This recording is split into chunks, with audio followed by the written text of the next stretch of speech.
My childhood was exciting because I am the youngest of four boys. So my childhood was always fun.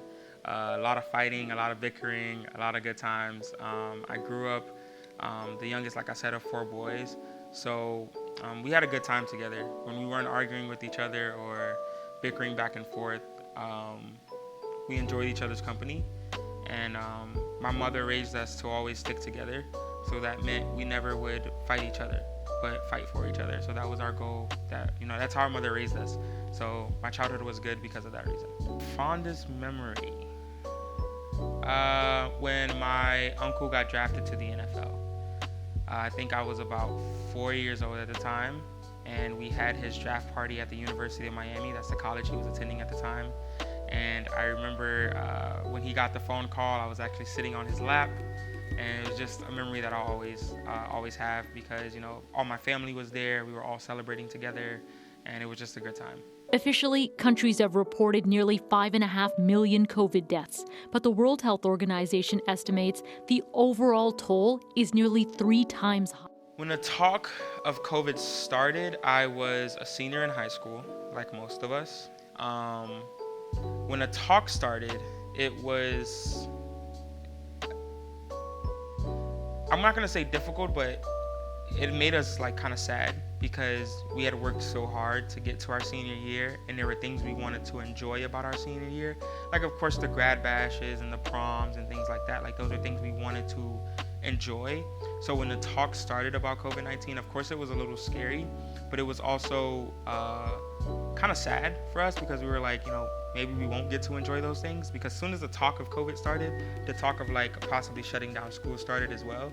So just hearing those things were, it was the best of both worlds. Like, oh, we're going to get out of school, but we're going to miss everything that we should have enjoyed about our senior year. Quarantine was, I hate to say this because I know COVID and quarantine for a lot of people wasn't enjoyable. But for me, I enjoyed the solitude of quarantine. I didn't have anybody close to me that really got sick or fatally sick. So the idea of quarantine, like I said, I enjoyed the solitude of that. Just the peace of mind, being able to be at home and sit with my thoughts and not have to worry about distractions or things like that was something that, after I realized, that I enjoyed a lot. Now, not having it as much or not being able to enjoy that solitude, I look back on quarantine not that I wish it would happen again, but man, I wish I had that solitude.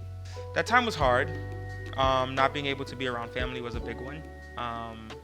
Not being able to, I have family all over the world. I have family in Houston, New Orleans. I have family in Hawaii. I have family, all over the world that we weren't able to see on holidays and that we weren't able to see for birthdays or for Christmas. I have family that we didn't get to engage with until late 2022. So that part of it was hard. And coping was, like all of us, the famous TikTok was the cope for the majority of us. We dived into social media and TikTok and reading the news and things like that. So that's how we coped. And then just spending time with my family, like my mom, my dad. During quarantine, my uncle came to stay with us. So I enjoyed that, having that close time with those family members. So that was how I coped during that time.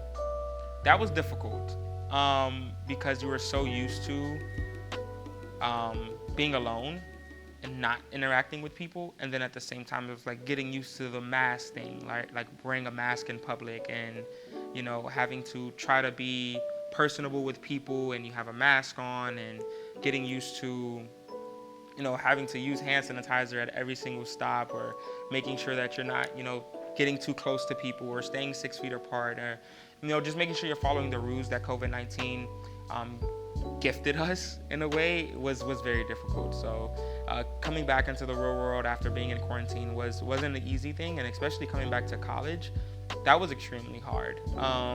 When I started college, of course, it was during COVID. So the first year was online, and then when I started my sophomore year, we were kind of coming back, but it was not many people were here, and so a lot of my classes, I would just drive to campus just to do online classes. And I would walk around campus, and because I'm a commuter, I would see people with their friend groups, or they have friends, and I hadn't quite had that experience yet.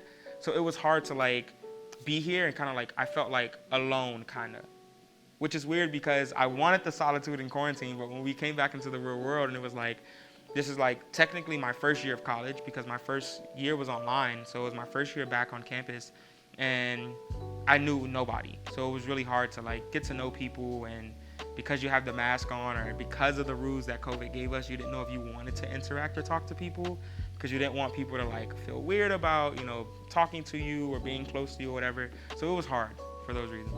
Life is good.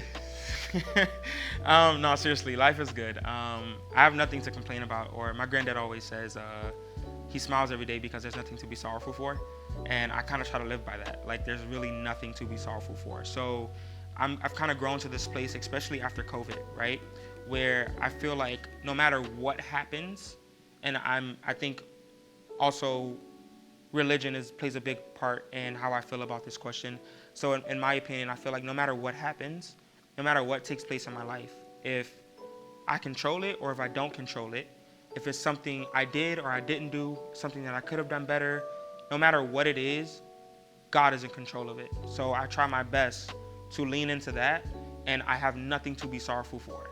Everything that I need, I have. Everything that I want, I have.